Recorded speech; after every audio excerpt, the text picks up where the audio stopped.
Assalamualaikum warahmatullahi wabarakatuh. Saya Rizal Mohemin dengan NIM 4012 211116.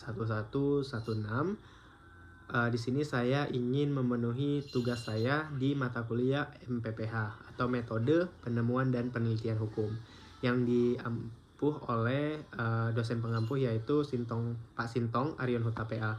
Nah, di sini saya akan membahas mengenai 3 macam tipe penelitian hukum atau 3 macam tipe penelitian, yang dimana ada eksploratory, kemudian ada deskriptif, dan juga ada eksplanator. Nah, kemudian di sini saya juga akan membahas terkait perbedaan tentang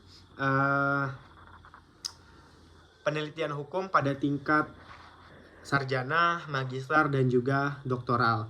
Yang dimana kalau untuk di sarjana itu biasanya skripsi, kemudian untuk di magister itu biasanya tesis, dan di tingkat doktoral itu biasanya disertasi. Nah, tanpa berlama-lama atau tanpa banyak basa-basi, langsung saja. Yang pertama terkait penelitian hukum. Nah, dalam penelitian hukum itu terdapat berbagai pendekatan yang digunakan untuk menyelidiki dan menganalisis masalah atau menganalisis masalah hukum. Nah, 3 tipe penelitian hukum yang sering dijumpai adalah penelitian yang sudah saya sebutkan tadi, yakni eksploratory, kemudian deskriptif, dan juga eksplanator. Nah, apa sih 3 macam penelitian tersebut?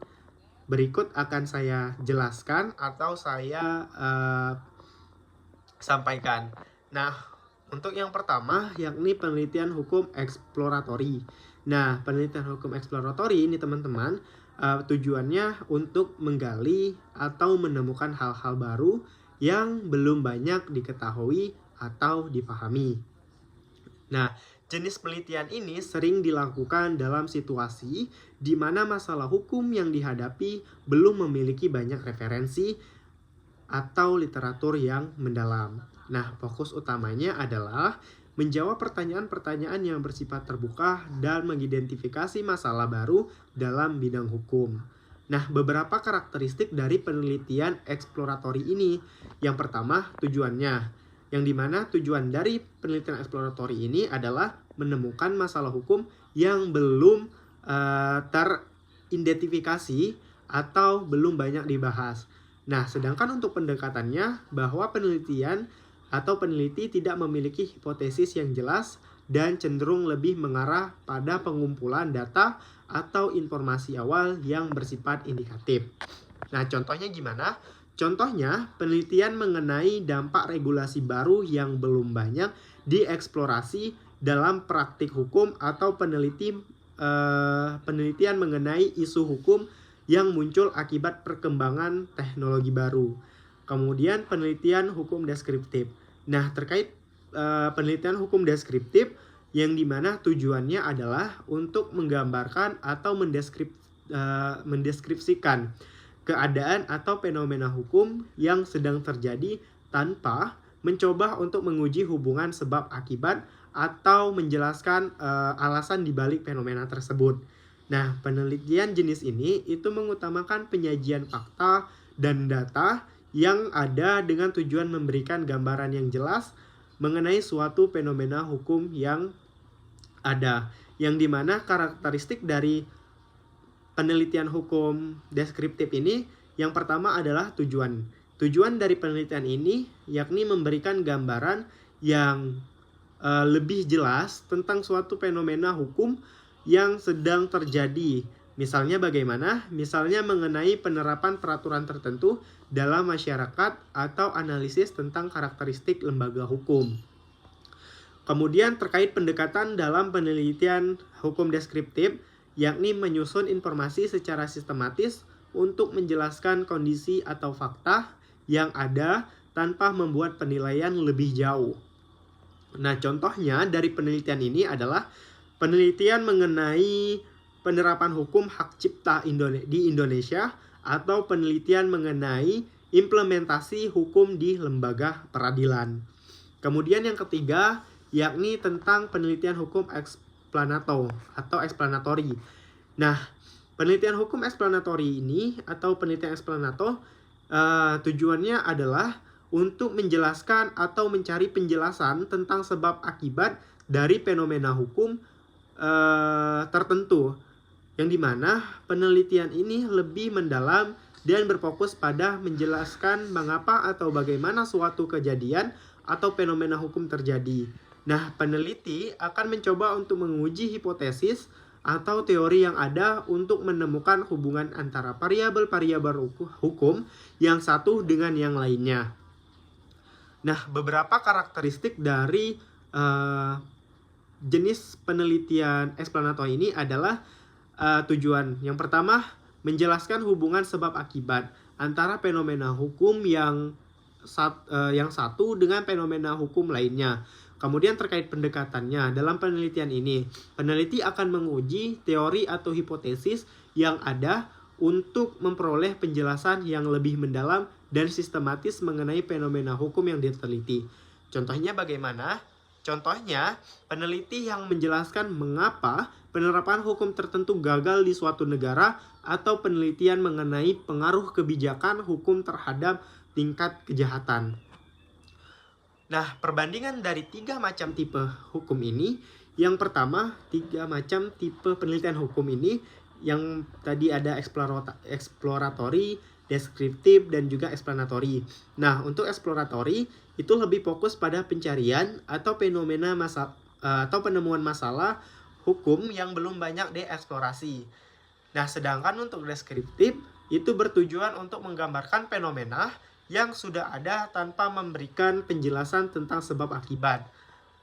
Nah, untuk explanatory sendiri itu berusaha untuk menjelaskan hubungan sebab akibat dan memberikan pemahaman yang lebih dalam mengenai fenomena hukum yang diteliti. Ketiga tipe penelitian ini itu sering digunakan secara bersamaan dalam satu penelitian untuk memberikan gambaran yang lebih komprehensif mengenai suatu masalah hukum. Nah, kemudian terkait tentang penelitian hukum pada tingkat sarjana, magister, dan juga doktoral.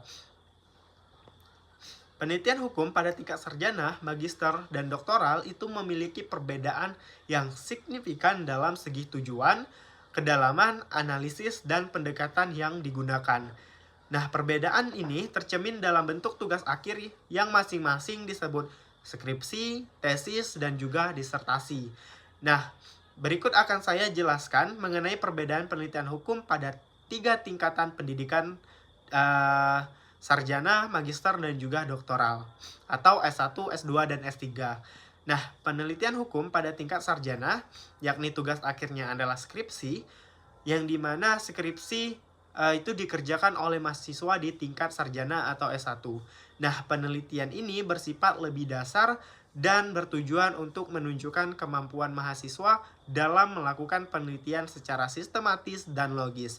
Nah, karakteristik penelitian skripsi adalah sebagaimana yang pertama tujuan, yang dimana menunjukkan kemampuan mahasiswa dalam melakukan penelitian hukum yang bersifat deskriptif dan juga eksploratory.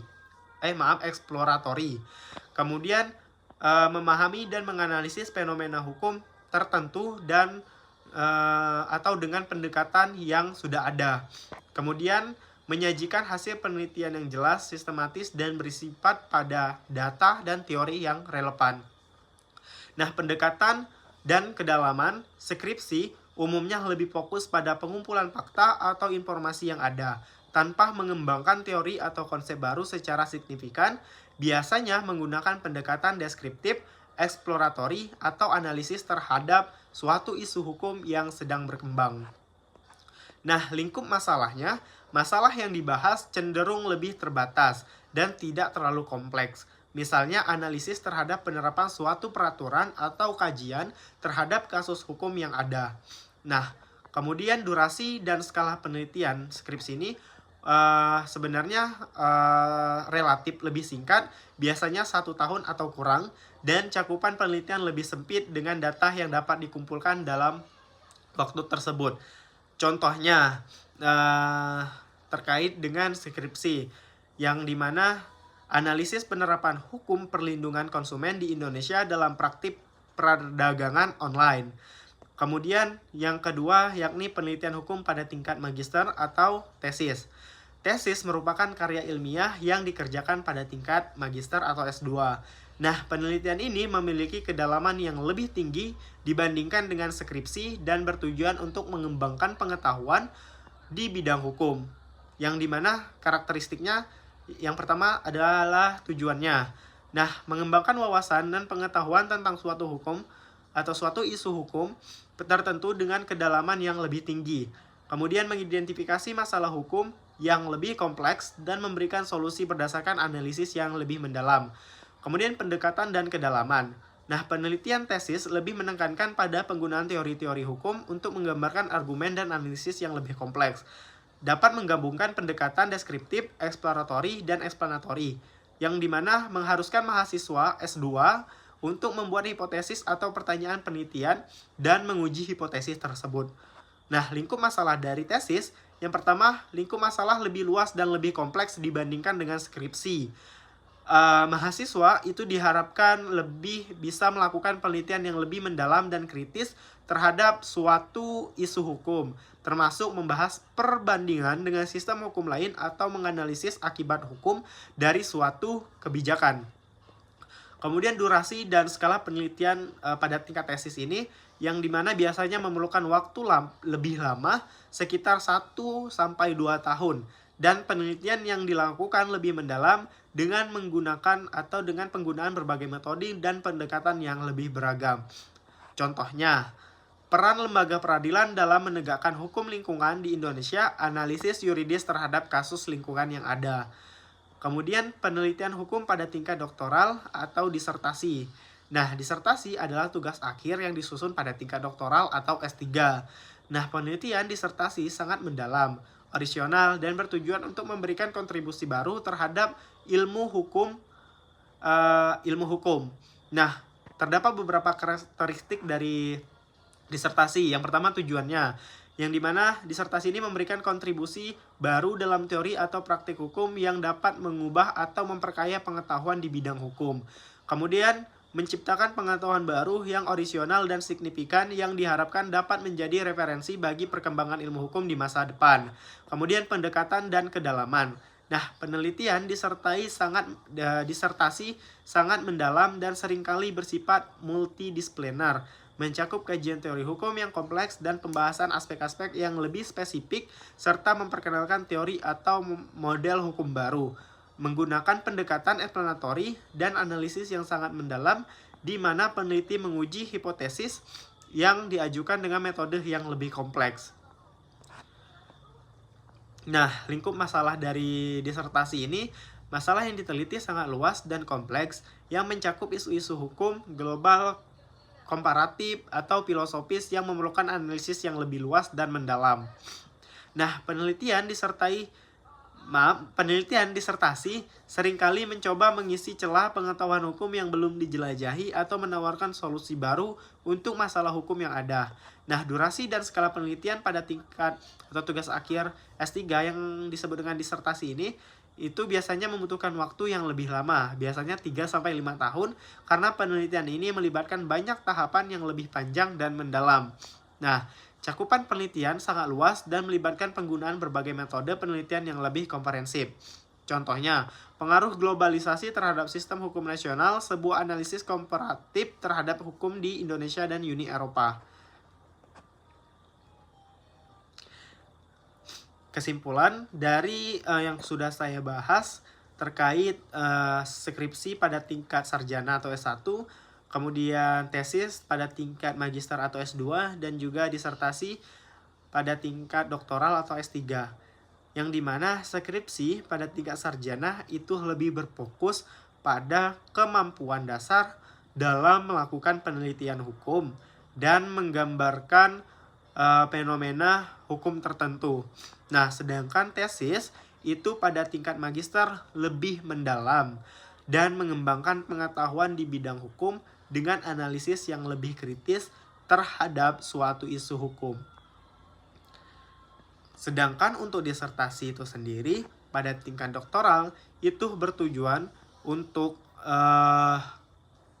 memberikan kontribusi baru dalam ilmu hukum dengan penelitian yang lebih orisinal dan mendalam yang bisa mempengaruhi perkembangan teori atau praktik hukum secara signifikan. Mungkin hanya itu yang bisa saya sampaikan. Saya tutup. Assalamualaikum warahmatullahi wabarakatuh.